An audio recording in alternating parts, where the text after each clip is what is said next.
Amin. Silakan duduk, Bapak Yahweh memberkati. Shalom Aleichem. Puji Bapak Yahweh, apabila pada saat ini kita diberi kesempatan kembali untuk beribadah, memuji-muji dan mengagungkan namanya. Bapak Ibu Saudara sekalian, pada pagi hari ini saya akan menyampaikan firman yang saya beri judul mengetahui atau mengenal.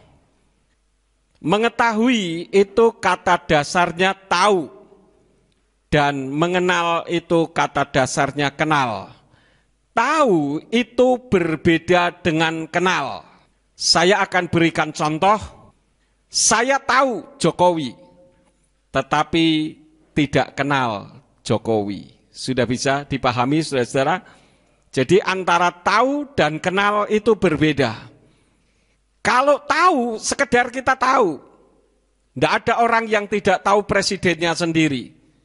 Jadi semua kita mengetahui siapa itu Jokowi, tetapi kita tidak kenal.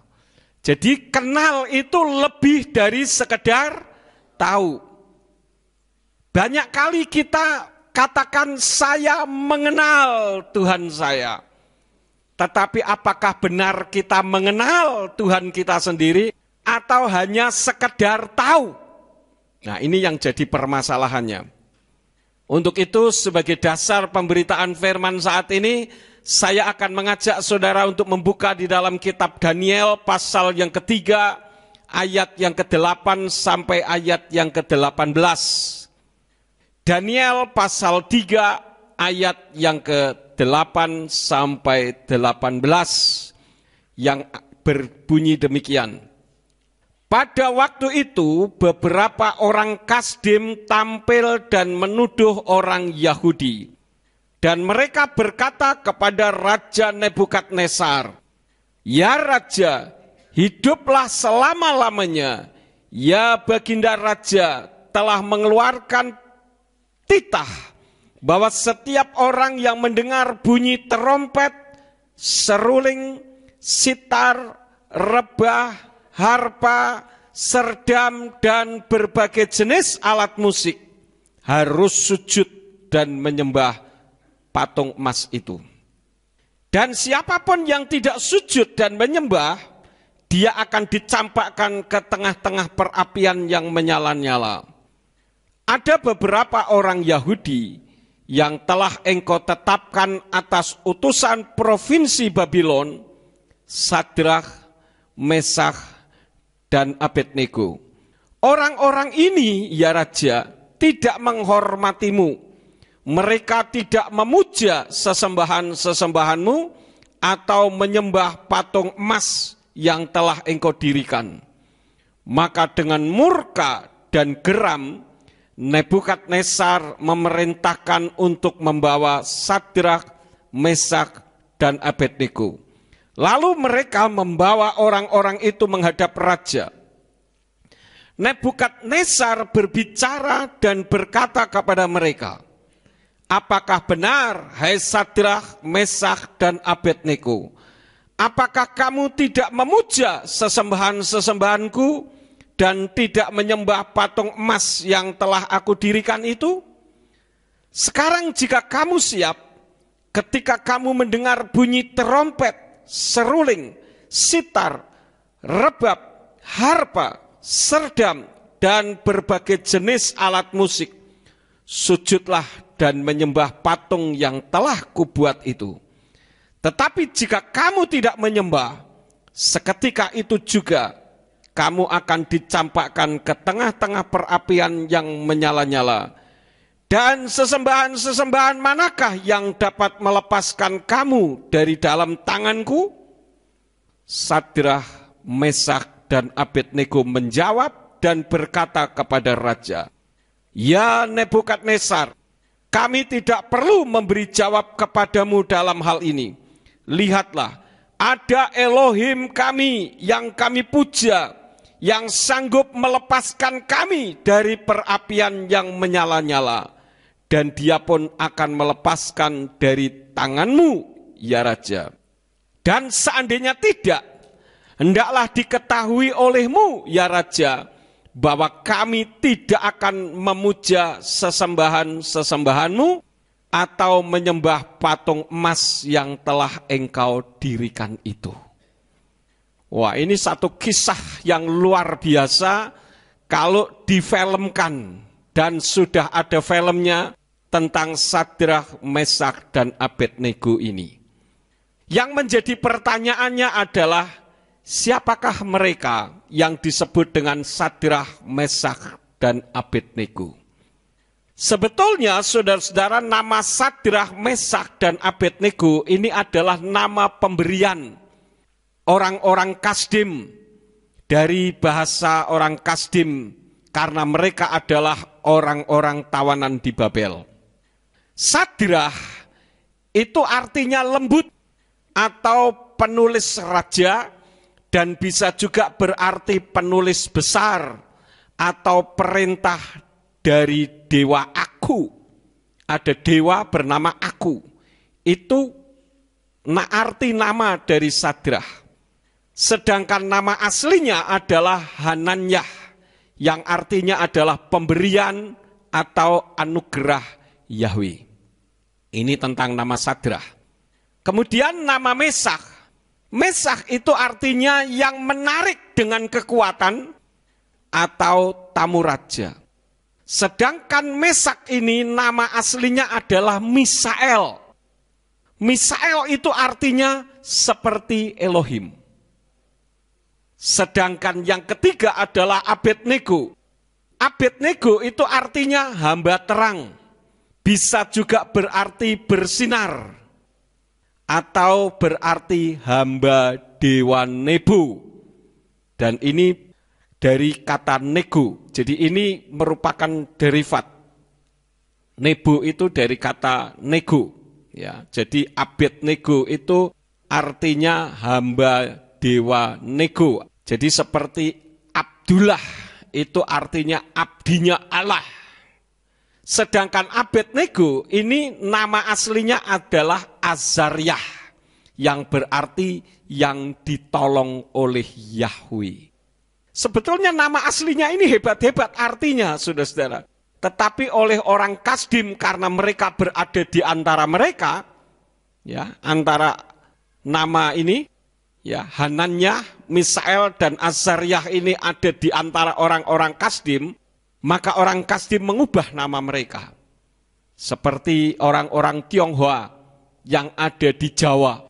Karena berada di antara orang Jawa, lalu pemerintah memberikan nama sesuai dengan nama Jawa. Jadi ada orang yang bernama Mehua menjadi Rini. Orang yang bernama Huang Sehung misalkan berubah menjadi Amir. Ya, itu karena disesuaikan dengan kultur Jawa dan ada otoritas yang mampu mengubah itu. Nah, saudara-saudara, ketiga orang ini, yaitu Hananyah, Misael, dan Azariah, mereka sedang diperhadapkan kepada satu pilihan yang berat di dalam kehidupan mereka.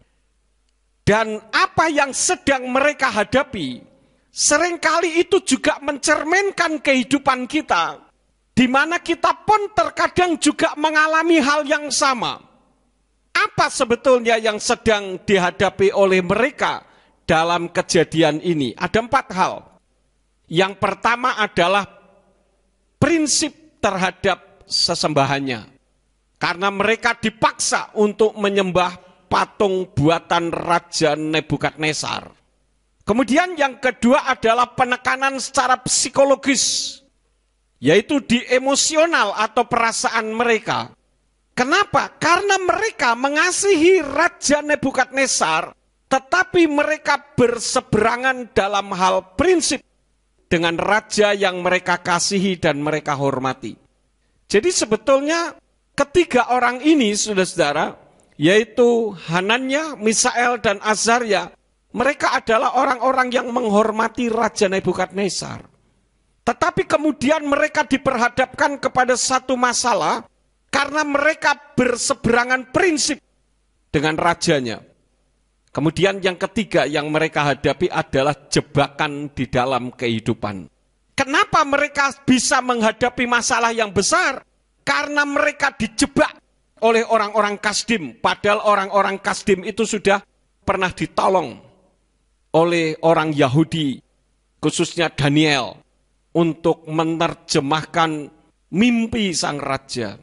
Karena ketika mereka mendapatkan mimpi, ketika Raja Nebukadnezar mendapatkan mimpi, tidak ada satupun ahli nujum atau ahli sihir orang-orang Kasdim yang mampu menerjemahkan mimpinya raja.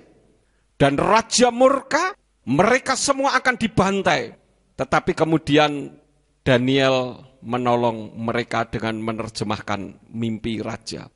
Akhirnya orang-orang Kasdim ini tidak jadi dibantai oleh raja.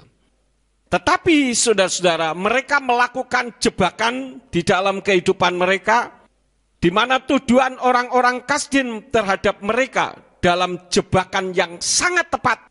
Karena orang-orang Kasdim tahu bahwa mereka adalah orang-orang yang cinta kepada sesembahannya, yaitu Yahweh. Kita membuka di dalam kitab Daniel pasal yang ke-6 ayat yang ke-10. Di sana dikatakan, dan ketika Daniel mengetahui bahwa maklumat itu telah ditandatangani, pergilah dia ke rumahnya, dan jendela-jendela kamar atasnya terbuka ke arah Yerusalem. Dan dia bersujud 3 kali sehari, berdoa dan memuji di hadapan Elohimnya, sebagaimana dia melakukannya sebelumnya. Jadi ini sudah menjadi satu kebiasaan mereka, baik Daniel, Sadrak, Mesak, Abednego, orang-orang Yahudi yang ada di tawanan itu. Mereka adalah orang-orang yang konsisten. Mereka adalah orang-orang yang menyembah kepada Bapa Yahweh. Jadi ketika mereka diperhadapkan di dalam jebakan kehidupan mereka, mereka tetap berpegang kepada prinsip. Kemudian hal yang keempat yang menjadi permasalahan di dalam kehidupan mereka adalah nyawa sebagai taruhannya. Kenapa? Karena raja mengatakan apabila kalian tidak menyembah patung buatan raja, berarti mereka harus mati. Karena mereka akan dibakar, saudara-saudara. Tetapi yang luar biasa, di mana Sadrak, Mesak, Abednego tetap berpegang prinsip karena mereka mengenal Elohimnya, bukan sekedar mengetahui. Kita kembali coba membuka di dalam Daniel pasal yang ketiga tadi. Perhatikan ayat yang ke-17 dan 18. Di situ dikatakan apa? Lihatlah, ada Elohim kami yang kami puja, yang sanggup melepaskan kami dari perapian yang menyala-nyala, dan dia pun akan melepaskan dari tanganmu ya Raja. Ini adalah ucapan iman, membuktikan bahwa mereka adalah orang-orang yang kenal siapa Bapa Yahweh yang luar biasa itu. Mereka menyadari bahwa Yahweh pasti akan melepaskan mereka dari perapian yang menyala-nyala. Tetapi perhatikan ayat selanjutnya. Dikatakan, dan seandainya tidak, hendaklah diketahui olehmu ya Raja, bahwa kami tidak akan memuja sesembahan-sesembahanmu atau menyembah patung emas yang telah engkau dirikan itu. Ini prinsip. Mau dibela oleh Bapa Yahweh, ya puji Tuhan. Tidak dibela, no problem. Tidak masalah. Walaupun harus mati sekalipun, tidak masalah. Karena aku kenal betul siapa Bapa Yahweh itu. Jadi ini yang menjadikan kita bisa mengambil kesimpulan bahwa Sadrak, Mesak, Abednego adalah orang-orang yang mengenal betul siapa Bapa Yahweh, bukan sekedar mengetahui. Nah, nanti saya akan uraikan, karena ada 2 hal yang bisa kita pelajari dari kasus ini, yang menjadi cermin di dalam kehidupan kita. Apakah saudara termasuk orang yang mengetahui Yahweh, ataukah saudara termasuk orang yang mengenal Yahweh? Ini 2 hal yang sangat berbeda. bagaimana orang yang mengenal Yahweh dan bagaimana orang yang mengetahui Yahweh. Ini berbeda, saudara-saudara. Yang pertama, orang yang mengenal Yahweh. Apakah saudara termasuk orang yang mengenal atau mengetahui? Yang pertama, kalau orang yang mengenal, tentu dia mencintai dan menyayangi. Ada istilah mengatakan, tak kenal maka tak sayang. Nah, di sini kita melihat dalam ayat yang ke-18. Dan seandainya tidak, hendaklah diketahui olehmu ya Raja, bahwa kami tidak akan memuja sesembahan-sesembahanmu atau menyembah patung emas yang telah engkau dirikan itu. Jangankan hanya patung emas, patung berlian sekalipun, dengan sekian ribu karat sekalipun, mereka tidak akan menyembah itu. Karena mereka kenal betul. Sehingga hatinya hanya tertuju kepada Yahweh. Nah, sekarang coba kita deteksi di dalam kehidupan kita. Saudara termasuk yang kenal atau yang mengetahui? Orang yang mengenal Yahweh, hatinya hanya tertuju kepada Yahweh Elohim, Besem Yeshua Hamashiach Ruach HaKodesh. Artinya apa? Semua perkara yang ada di atas muka bumi, itu enggak ada artinya dibandingkan dengan Bapa Yahweh yang luar biasa itu. Jabatan, apakah itu menjadi hal yang penting di dalam kehidupannya? Khususnya bagi hamba-hamba Elohim, orang-orang yang melayani, mempelai-mempelainya. Apakah jabatan itu menjadi prioritas utama, menjadi hal yang paling penting? Saya tidak tahu saudara dari mana mendengar firman ini. Tetapi kalau saudara sebagai pelayan Elohim, tetapi jabatan itu menjadi hal yang paling penting di dalam kehidupanmu, sehingga engkau rela untuk membiarkan nama Yahweh terserak, teronggok, dan tidak bermakna, maka engkau bukan termasuk kategori orang yang mengenal Tuhannya, Bapa Abraham, Yitzhak, dan Yakub. Terkadang kewibawaan kita juga dipertaruhkan untuk masalah nama ini.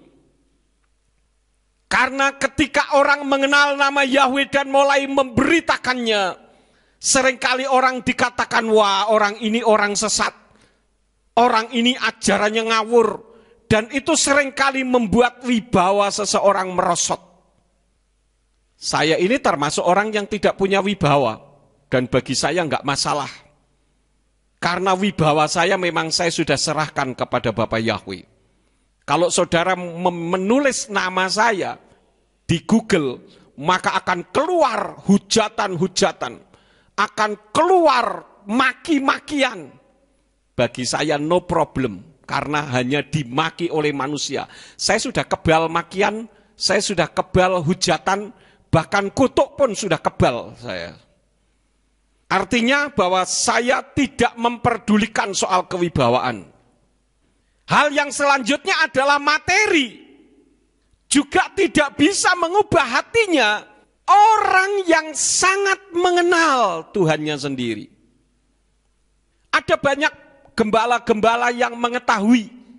Saya garis bawahi kata-kata mengetahui siapa itu Yahweh. Tetapi karena hanya sebatas mengetahui, bukan mengenal, maka mereka tidak peduli tentang nama Yahweh. Buat apa saya memberitakan nama Yahweh kalau kemudian saya harus kehilangan jemaat? Karena kehilangan jemaat berarti kehilangan income. Kehilangan income berarti piringnya juga ikut hancur. Ini saudara-saudara suatu realitas yang terjadi. Tetapi coba kita melihat di dalam kitab suci. Kita membuka di dalam kitab Roma pasal yang ke-8. Kitab Roma pasal yang ke-8 ayat yang ke-35 sampai 39. Apa kata Rabi Saul kepada sidang jemaat di Roma? Dia katakan, siapakah yang akan memisahkan kita dari kasih Hamasiah? Kesukaran, atau kesulitan, atau penganiayaan, atau kelaparan, atau ketelanjangan, atau bahaya, atau pedang. Sebagaimana yang telah tertulis, oleh karena engkau kami dibantai sepanjang hari. Kami telah diperhitungkan sebagai domba-domba sembelihan. Tetapi dalam semuanya ini kita menang mutlak melalui Dia yang telah mengasihi kita. Sebab aku diyakinkan bahwa baik maut maupun hidup, baik malaikat-malaikat maupun penguasa-penguasa atau kuasa-kuasa, baik hal-hal yang sekarang maupun yang akan datang, baik hal-hal yang tinggi maupun hal-hal yang dalam, ataupun makhluk ciptaan yang lain, tidak akan dapat memisahkan kita dari kasih Elohim yang ada di dalam Hamasiah Yeshua Tuhan kita. Ini adalah prinsip yang teguh. Kita tahu siapa Rabi Saul. Dia adalah orang yang jahat, termasuk orang yang jahat. Dia penganiaya jemaat Tuhan. Tetapi saudara-saudara, ketika dia mengenal betul siapa Yeshua Hamasiah, yang adalah Yahweh itu sendiri yang turun ke bumi dalam wujud manusia, maka dia berpegang teguh. Kewibawaan dia tanggalkan. Jabatan sebagai anggota Sanhedrin dia tanggalkan. Materi juga dia tanggalkan. Segala sesuatu dia tanggalkan. Bahkan kalau kita membaca di dalam kitab-kitabnya, disebutkan bagaimana penderitaannya yang hebat ketika dia menerima Yeshua Hamasiah sebagai Elohim di dalam kehidupannya. Karena sebelumnya sebagai ahli Torah dia tahu bahwa yang luar biasa dahsyat adalah Yahweh. Tetapi ketika dia membutuhkan juru selamat di atas muka bumi, di mana Yahweh itu turun dalam wujud manusia dan bahkan berbicara secara pribadi, artinya dia punya hubungan spiritual, punya hubungan pribadi dengan Tuhannya. Maka Rabi Saul rela menanggalkan itu semua. Jadi jangan hanya cuma bisa menyanyi dengan mengatakan aku mengasihi engkau, tetapi gara-gara duit kita tinggalkan, gara-gara perjodohan kita tinggalkan, gara-gara kewibawaan kita tinggalkan. Ini artinya hanya sebatas mengetahui, belum mengenal. Esau itu menjual hak kesulungan karena dia lebih mengutamakan perutnya, lebih mengutamakan kepuasan jasmaninya. Coba kita membuka ayatnya di dalam Kejadian pasal yang ke-25. Kejadian pasal yang ke-25, ayat yang ke-32. Di situ dikatakan apa? Dan Esau berkata, lihatlah, aku sedang menuju pada kematian, dan apakah gunanya hak kesulungan itu bagiku? Waduh, hak kesulungan kok dijadikan hal yang tidak berarti. Padahal ini sesuatu yang sangat penting, saudara-saudara. Seringkali kita pun diperhadapkan hal seperti itu. Nah, ini merupakan satu tantangan. Apakah saudara hanya sekedar mengetahui atau saudara mengenal? Kalau sekedar ngomong, itu gampang. Berapa banyak pendeta juga ngomong. Saudara-saudara, kita harus berani mati untuk kebenaran. Kebenaran yang mana? Pinternya cuma ngomong, omong doang. Tetapi kehidupan sesuai dengan kebenaran firman gak ada. Saudara tahu, hakim mahkamah konstitusi yang sedang terkenal namanya siapa sekarang? Patrialis Akbar, ketangkep basah, OTT, operasi tangkap tangan, karena menerima suap. Saudara tahu siapa yang menyuap? Yang menyuap itu pendeta, saudara-saudara. Pendeta. Waduh, mengerikan sekali. Jadi ini bisa berkoalisi karena duit. Segala cara, segala hal dihalalkan. Yang penting kepuasan. Wah, ini termasuk pendeta miliarder loh, saudara-saudara. Bayangkan. Kalau orang ini memang cinta Tuhan, dia tidak akan lakukan itu. Dulu perjuangan gereja kita, ada berapa banyak hal yang berusaha untuk menekan saya supaya saya keluar uang untuk masalah perizinan. Tapi saya katakan no, karena saya punya Tuhan yang dahsyat. Dan izin gereja kita itu paling lengkap. Keluar tanpa saya mengeluarkan uang 1 rupiah pun. Orang bilang, oh 1 rupiah ya memang tidak keluar, tapi berjuta-juta keluar. Tidak. Kenapa? Karena kita punya Tuhan yang dahsyat. Kalau Tuhan kita dahsyat, dia mampu melakukan perkara-perkara yang dahsyat. Amin. Jadi saudara-saudara, andalkan Tuhan di dalam kehidupan kita. Itu hal yang pertama. Dia mencintai dan menyayangi. Nah sekarang kita buktikan ciri-ciri orang yang mencintai. Bukankah seringkali orang mengatakan, aku cinta engkau Tuhan. Apakah benar orang ini cinta kepada Tuhan? Orang kalau sedang jatuh cinta, selalu omongannya ingin menyebut nama kekasihnya. Betul enggak, saudara? Ya. Coba saudara bisa refleksi. Orang-orang yang sedang jatuh cinta, pasti dia akan sering menyebut nama orang yang dicintainya. Entah bagaimana caranya ngomong apapun, nanti baliknya ke situ. Ngomong apapun, baliknya pasti ke situ. Karena apa? Sedang jatuh cinta. Nah banyak kali orang mengatakan, aku cinta engkau Tuhan. Tetapi menyebut namanya saja, enggak mau. Cinta apanya? Cinta monyet. Padahal Yahweh menghendaki namanya disebut dari generasi ke generasi. Di dalam kitab Keluaran pasal 3 ayat yang ke-15. Di sana berbunyi, Wayomer ot Elohim el Moshe kotomar el bni Yisrael.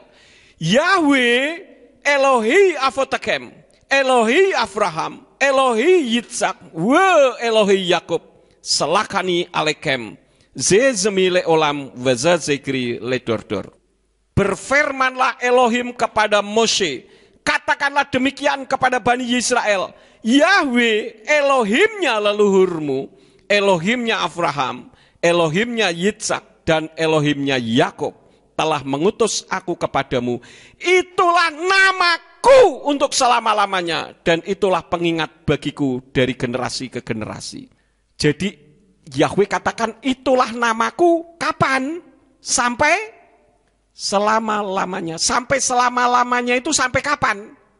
Sampai dunia ini hancur, saudara-saudara. Itu namanya sampai selama-lamanya. Bahkan di sini disebutkan dari generasi ke generasi. Artinya seharusnya sampai sekarang generasi kita juga menyebut nama Yahweh. Seharusnya demikian. Kenapa hal itu sampai tidak terjadi? Karena tidak disebut. Orang lebih tunduk kepada Talmud daripada tunduk kepada firman. Di dalam 1 Tawarikh 16 ayat yang ke-8, Mazmur 105 ayat 1, di sana disebutkan Hodulah Yahweh kir'u fismu hodiau fa'amim alilotai. Bersyukurlah kepada Yahweh, panggillah namanya, bukan panggillah sebutannya. Beritahukanlah perbuatan-perbuatannya di antara bangsa-bangsa. Orang Kristen itu orang yang paling aneh di dunia. Sama Tuhannya sendiri tidak mau nyebut. Malah mengagung-agungkan Tuhan orang lain. Mana bukti cintanya kepada Tuhan? Mau menyebut namanya saja tidak mau. Sementara yang punya nama ingin disebut. Apakah itu bukti cintanya kepada Tuhan? Nah, ini yang harus kita pelajari, saudara-saudara. Coba kita renungkan di dalam hidup kita. Apakah aku ini termasuk mengetahui atau mengenal? Kalau mengenal, dia tidak akan korbankan Tuhannya. Karena kenal. Ya. Sehingga dia tidak mau jadi pecundang. Karena dia tahu Tuhannya itu luar biasa. Hal yang berikut, bagi orang yang mengenal Tuhan dengan baik, dia berani ambil resiko dalam menjaga hubungan dengan kekasihnya, dengan Tuhannya.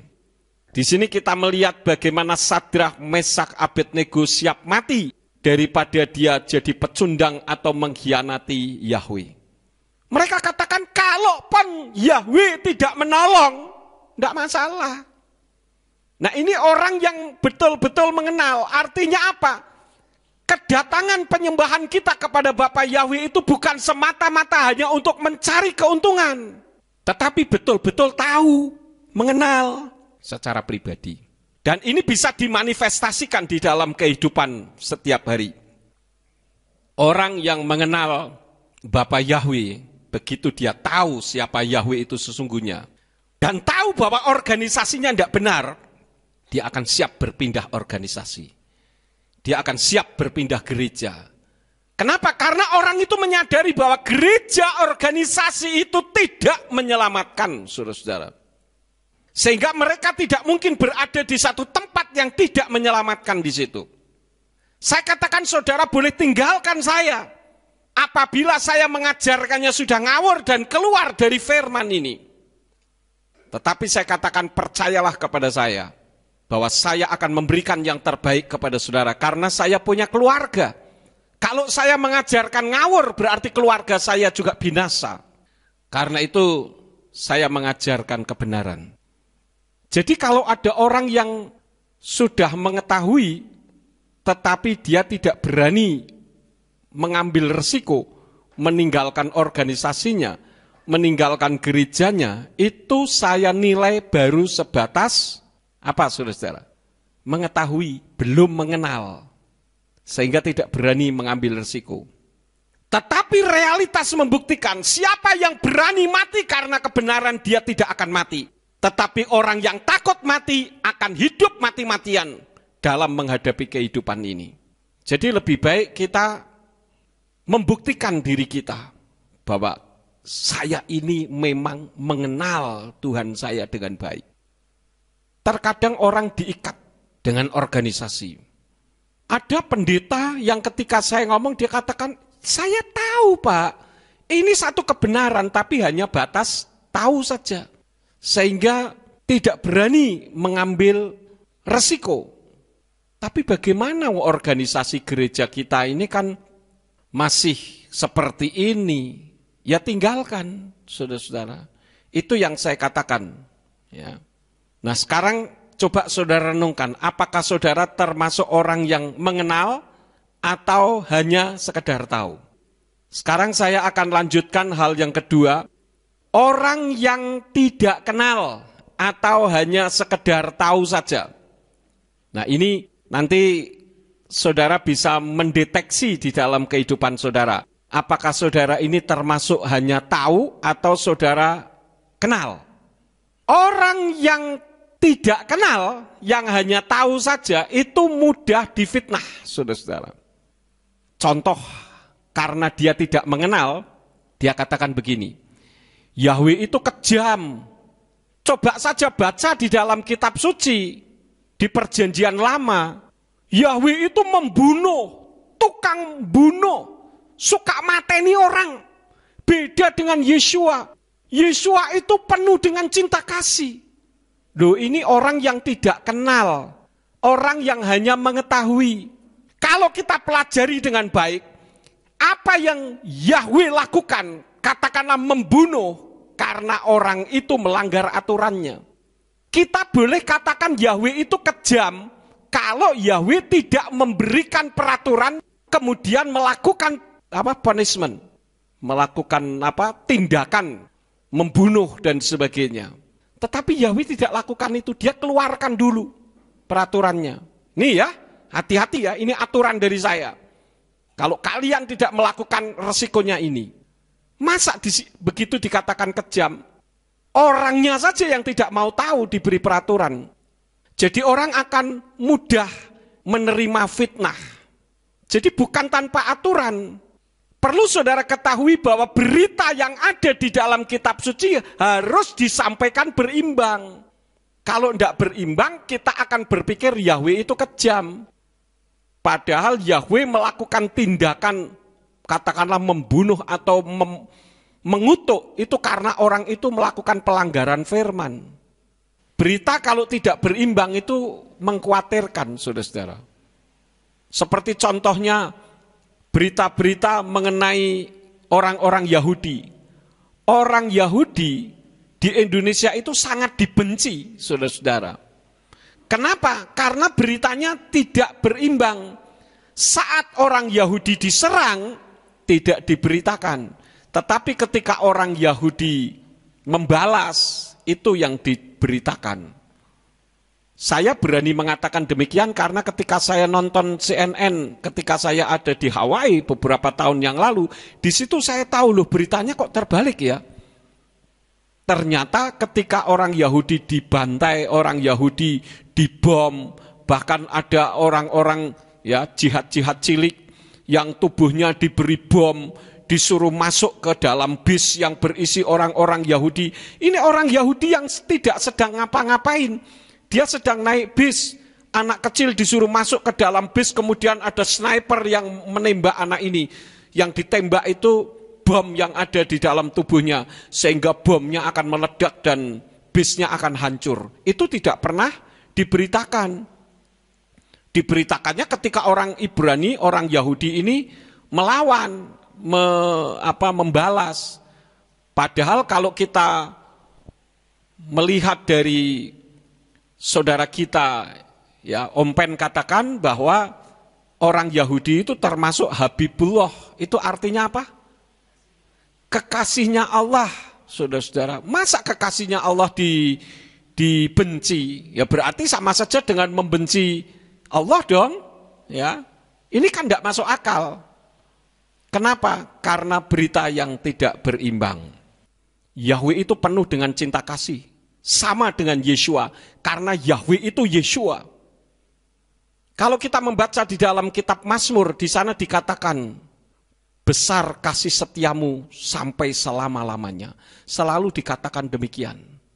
Coba kita membuka ayatnya. Satu saja, nanti saya akan bacakan yang lain, karena isinya hampir 100% sama.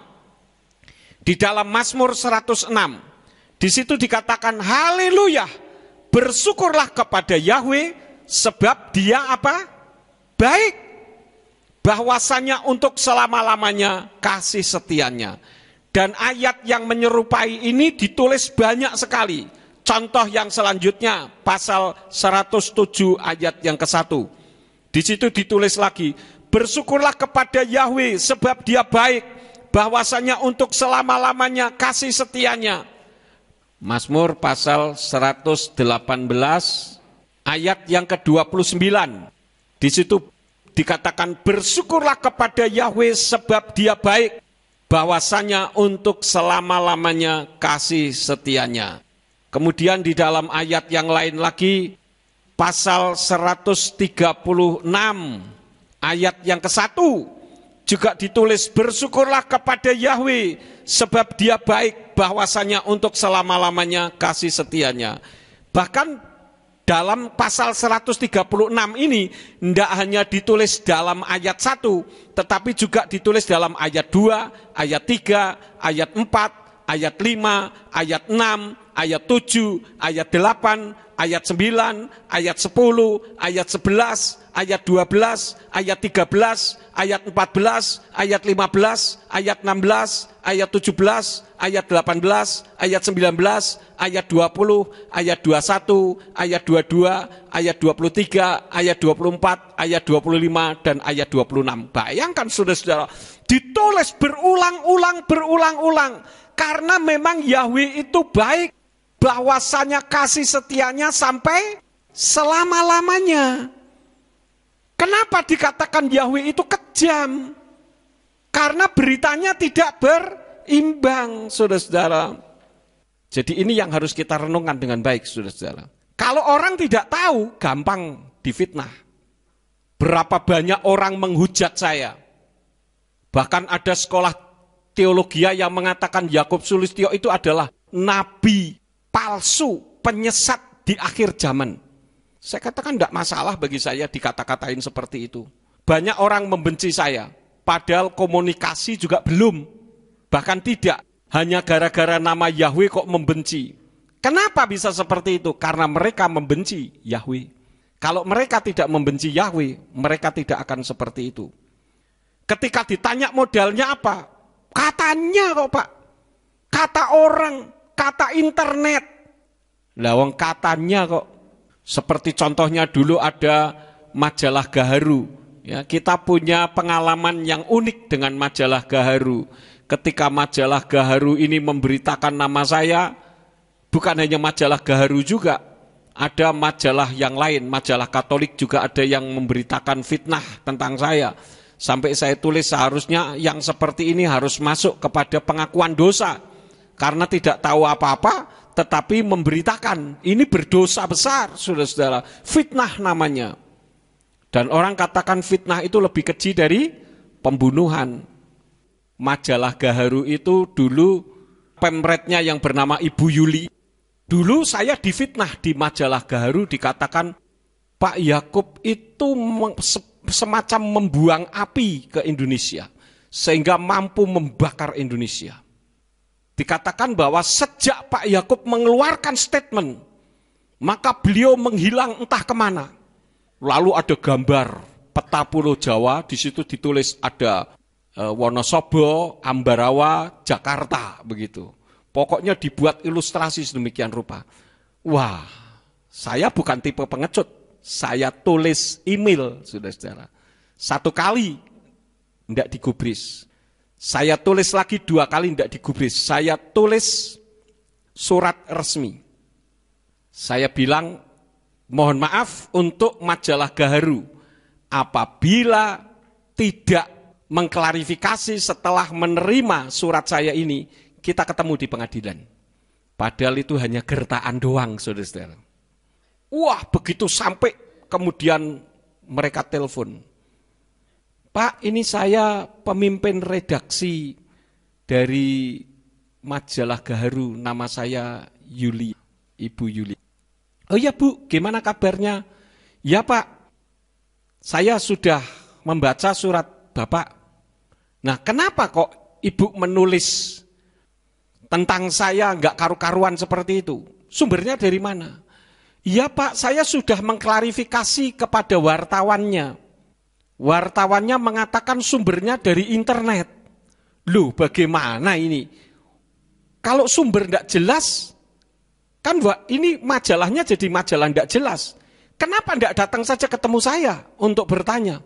Jadi karena Ibu menulis di situ, dikatakan bahwa Yakub Sulistyo menghilang entah kemana, saya minta bisa tidak bisa, mau tidak mau, Ibu harus datang ke Ambarawa untuk lihat saya ada di mana.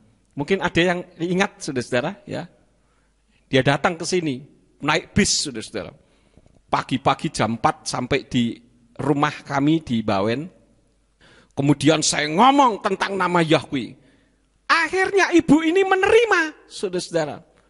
Dan akhirnya beliau bilang, sudah gini aja Pak Yakub, Bapak bikin naskah-naskah, masukkan ke majalah Gaharu, nanti kami terbitkan. Wah, itu menjadi satu cara Tuhan, akhirnya nama Yahweh bisa didengar di seluruh Indonesia melalui majalah Gaharu ini. Dan hubungan itu baik sampai sekarang. Ya, sekarang ini dipegang oleh Pak Yusuf Mujiono. Beliau sering katakan kalau ada apa-apa Pak panggil kami, untuk kami bisa memasukkan di majalah. Ya. Nah ini orang tidak kenal tetapi hanya mengetahui sehingga mudah difitnah. Dikatakan Yakub Sulistyo menghilang entah kemana, memang saya ini jin apa yang bisa hilang kemana-mana. Jadi saudara-saudara ini orang yang tidak kenal. Ya. Jadi hanya sekedar tahu, itu mudah difitnah.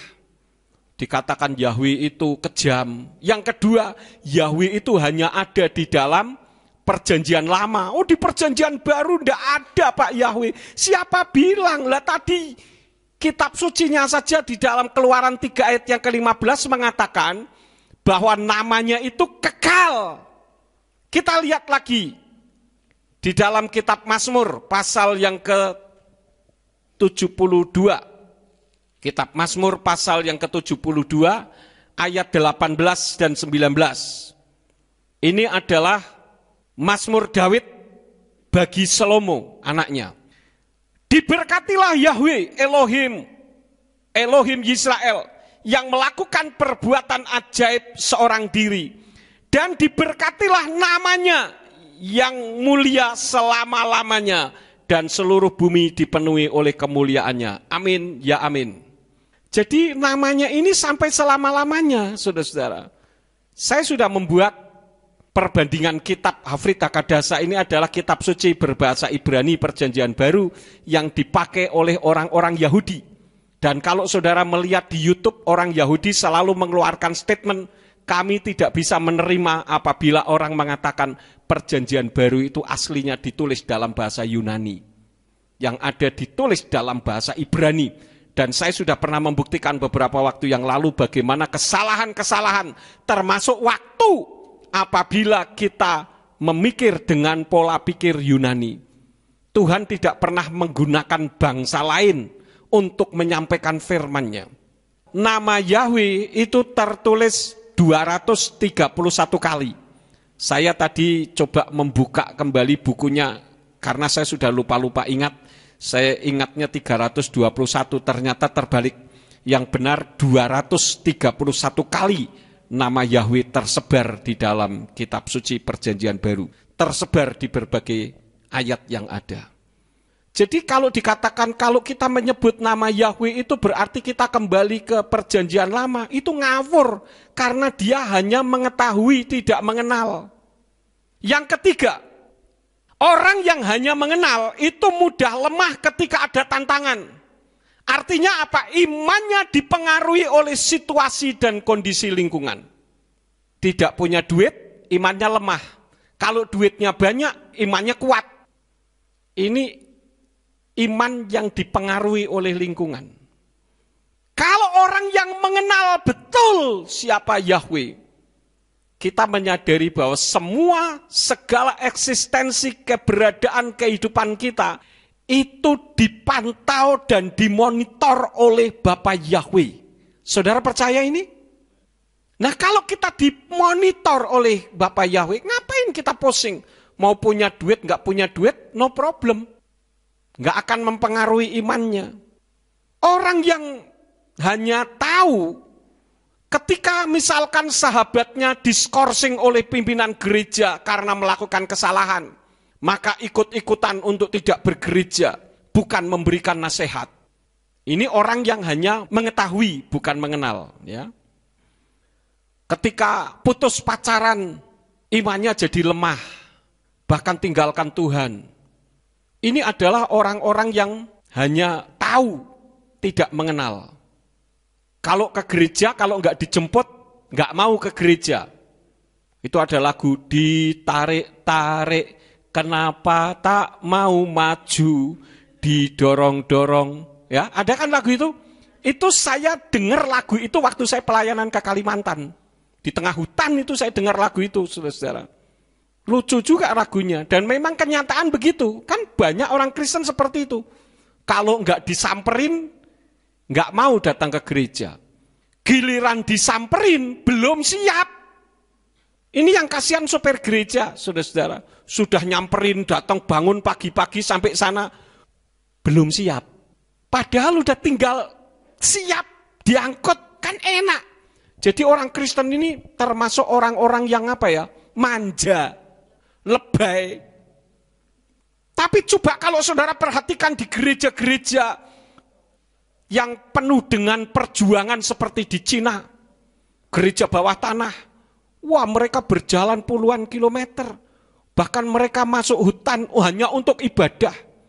Pernah saya melihat di YouTube, ada orang dapat kitab suci cuma satu, disobek-sobek kitabnya semuanya. Bukan untuk dibuang, dibagi-bagi. Orang senang hanya dapat selembar kertas ini, senangnya luar biasa. Karena itu firman Elohim. Tetapi di Indonesia disediakan sedemikian tebalnya, dibaca pun tidak. Loh, jujur. Ayo, siapa yang membaca kitab suci tiap hari, tolong angkat tangan. Loh, do re mi fa sol la si do. Kan kemarin waktu akhir tahun sudah disuguhin pembacaan kitab suci setiap hari, betul enggak? Ya, dilakukan enggak? Nah, kalau dilakukan ya puji Tuhan. Ya. Jangan hanya ngomong doang. Sekarang ini kita harus membuktikan bagaimana sih kita ini mencintai Tuhan. Ini kan surat cintanya Tuhan kepada kita, saudara-saudara. Ngomongnya aku mencintai Tuhan, lah sama surat cintanya saja tidak pernah dibaca. Padahal kalau orang pernah jatuh cinta dapat surat selembar, itu suratnya dibaca terus sampai kumel, disemprot minyak wangi lagi. Padahal bunyinya ya itu terus. Kenapa dibacain terus? Karena ada rasa cinta. Kalau sekarang model kayak Ruth sama Aditya mungkin sudah nggak pakai surat-suratan, pakainya email atau WA. Kalau zaman dulu, zaman saya, dapat surat satu saja kiwir-kiwir, saudara-saudara. Dibaca terus sampai kumel. Lah Tuhan kasih surat cinta, suratnya tidak pernah dibaca lah. Piye ngomong katanya cinta Tuhan. Itu baru sebatas mengetahui, belum mengenal. Ya. Kemudian yang selanjutnya, bagaimana orang yang hanya mengenal, yang hanya mengetahui tetapi tidak kenal. Penuh tuntutan. Ya. Orang yang tidak kenal, hanya mengetahui itu hidupnya penuh tuntutan. Berdoa belum terkabul, tinggalkan Tuhan atau ngancam Tuhan. Pokoknya kalau sampai minggu depan Tuhan tidak ada jawaban, sorry saja ya, goodbye my love. Lebih baik saya mau cari apa yang bisa saya dapatkan. Tapi coba kita lihat di dalam kitab suci, bagaimana sikap tokoh-tokoh yang ada di dalam kitab suci. Mari kita membuka di dalam kitab Ibrani pasal yang ke-11. Kitab Ibrani pasal yang ke-11 ayat yang ke-24 sampai 25. Dengan iman, setelah menjadi besar, Mose menolak disebut anak putri Faro atau Fir'aun.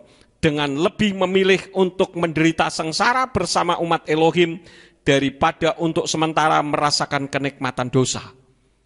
Ini Mose, dia kenal betul. Bukan hanya sekedar mengetahui tetapi dia mengenal. Karena Yahweh berbicara kepadanya. Sehingga dia rela menderita bersama dengan bangsanya. Daripada hidup enak bergelimang dosa di istana Faro atau Fir'aun. Lebih jauh bagaimana sikap para rasul. Kita baca ayat yang ke-39 sampai ayat yang ke-40. Dan setelah dijadikan kesaksian melalui iman, mereka semua ini tidak menerima janji itu. Bagi kita yang telah menyediakan sesuatu yang lebih baik, itulah Elohim. Sehingga tanpa kita mereka tidak dapat disempurnakan. Jadi mereka para rasul ini berdoa, tetapi doa mereka tidak dikabulkan. Sebetulnya Tuhan menjawab doa. Jawaban doanya apa? Tidak. Ya. Setiap orang berdoa, Tuhan itu selalu mendengar karena Tuhan punya telinga dan tidak pernah tidak mendengar karena Dia maha mendengar. Jangankan saudara ucapkan di mulut saudara, di dalam hati pun Tuhan tahu. Ya. Tetapi jawabannya itu ya, tidak, tunggu. Jadi kalau seperti yang tertulis di sini, mereka menerima jawaban Tuhan, jawabannya tidak. Tetapi apakah karena mereka berdoa dan tidak dikabulkan lalu mereka meninggalkan Tuhan? Tidak. Karena mereka kenal betul Tuhan yang mereka sembah. Ya. Dan orang yang kenal betul, dia rela meninggalkan segala-galanya. Seperti kejadian tahun 2001 kan. Saya rela tinggalkan semuanya. Menjadi orang termiskin di kota Ambarawa. No problem bagi saya. Tetapi kembali saya katakan orang yang berani mati dia tidak akan mati. Tetapi orang yang tidak berani mati karena kebenaran dia akan hidup mati-matian. Terbukti Tuhan balikkan. Tuhan pulihkan sekarang kan. Bisa keluyuran kemana-mana. Karena apa? Tuhan tidak mau berhutang kepada umat-umatnya. Jangankan hanya masalah organisasi. Bahkan kegiatan spiritual pun berani dilakukannya. Nah, coba perhatikan, adakah di antara saudara yang belum menerima baptisan? Dulu kita sudah melakukan baptisan massal. Ya. Kalau orang yang mengenal, Dia akan rela. Karena apa? Dulu dibaptis dalam nama Allah Bapa, Allah Anak, Allah Roh Kudus. Tidak ada itu dalam kitab suci. Padahal yang ada adalah Bapa, Putra, dan Roh Kudus. Kitab suci katakan, hendaklah engkau dibaptis dalam nama Bapa. Nama Bapa banyak. Pak Jito, Pak Yakub, Pak Ari, itu Bapak. Nah, nama Bapa yang benar adalah dalam nama Yahweh. Artinya meterainya itu benar di hadapan Tuhan. Dan kitab suci katakan bahwa orang yang ada di Samayim adalah orang yang di dahinya ada nama Yahweh. Itu bukan ditato nama Yahweh, tetapi di dalam otaknya ada nama Yahweh, bukan untuk ditolak. Jadi orang yang menolak nama Yahweh itu di otaknya juga ada nama Yahweh. Tetapi bukan untuk diterima, tapi untuk ditolak, saudara-saudara. Nah, ini perbedaan antara mengenal dan mengetahui. Yang terakhir, orang yang hanya mengetahui, bukan mengenal, dia suka ngatur Tuhan. Dan Tuhan harus menuruti kemauannya. Berapa banyak pendeta katakan, gak usah sebut Yahweh, Tuhan kan maha tahu. Ya memang Tuhan maha tahu. Kalau Tuhan tidak maha tahu, dia bukan Tuhan. Tetapi seharusnya kita ini cari tahu, kalau Tuhan saya panggil dengan nama yang berbeda, itu menurut kitab suci apa? Ini kan sudah ada ayat-ayatnya, jangan keluar dari sini.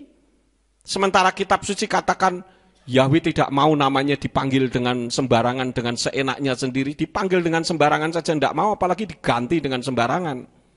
Bahkan Yahweh cemburu. Semua ayat-ayatnya sudah pernah saya sampaikan kepada saudara. Jadi orang yang hanya tahu itu seringkali mengatur Tuhan. Coba saja kita contohnya kalau mau tidur ya. Kita ngatur Tuhan loh itu, nyuruh-nyuruh Tuhan. Ya Tuhan, lindungi, jagai sepanjang malam saya beristirahat. Jadi saudara tidur Tuhan suruh jadi satpamnya. Loh Tuhan kan punya malaikat. Doa kayak Tuhan kirim malaikatmu untuk menjagai aku. Kalau Tuhan kirim satu malaikat, kira-kira setan berani dekat enggak? Enggak berani. Enggak usah suruh Tuhan jaga, enak-enak saudara ngiler tidur. Sementara Tuhan duduk di samping saudara nungguin. Bisa enggak saudara memvisualisasikan, membayangkan kejadian itu? Menyedihkan sekali.